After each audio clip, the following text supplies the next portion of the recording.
Now, classic British holiday resort Haven Holidays is reportedly rebranding its beloved Seaside Squad characters to make them more woke.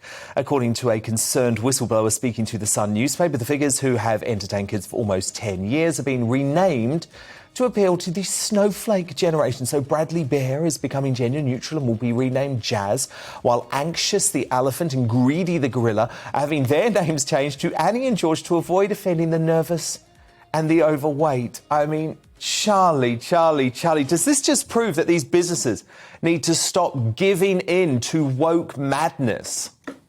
Completely. And the sad thing is that they didn't. There will be the great people of the Haven Village holiday. Somebody will have made a phone call to some bloody idiot in an office. Or is there anything we can do to appease these snowflake young people? Because they're in terrible states when they visit here, when they see Anxious Elephant. They're in a terrible state. They're suicidal. Bullshit. There's somebody getting paid to come up with this bloody nonsense. Stanley the Bear. Let's call him Jazz, because even though there's a male or a female inside playing Stanley the Bear or playing now Jazz. No, sorry, I got the pronouns. I didn't mention pronouns there. Whichever pronoun goes well with Stanley the Bear. For Christ's sake, wise up, people.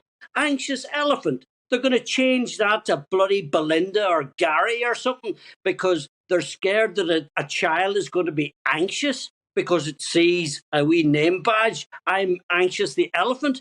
What are we doing to our bloody children? And in the name of Jesus, I spoke to, Dan, as you know me, I always seek a second opinion.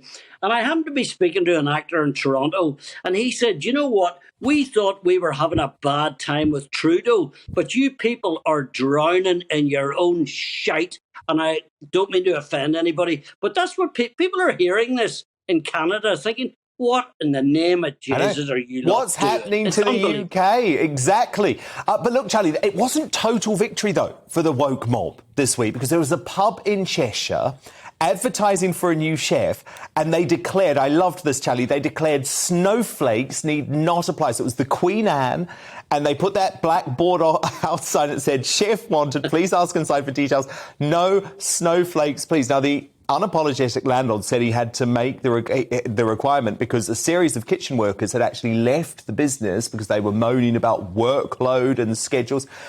And actually, Charlie, I thought that sign was great because it would weed out the candidates who you didn't actually want for the job. It's absolutely brilliant. But you know what will happen, Daniel, my friend? What? The woke brigade will suddenly quote the signs that were in bed and breakfasts in London town in the 1960s. And I don't have to repeat what they said, but there were certain people who were not made welcome, dogs included. And somebody will get offended by the fact that this guy has put snowflakes. It'll become racist or it'll become something. But I'll tell you what, if I'm passing that boozer, I'll be in for a pint. Yes, absolutely. Because who wants your food cooked by a snowflake, right, Charlie? We need hard workers. We need hard grafters. I don't want to be eating insects for a start when I go for a pint. Let me tell you. No, it's Dan. Look, we've said this, and I've said it to all your colleagues. We hopefully this will all blow over in a year or two, like all the regulations we had with COVID, and we'll learn to laugh at ourselves or those people who went along with all this crap. So, as I say, well done to the landlord there. And if anybody is offended, please phone me up and tell me why you're a snowflake, because I'd love to know.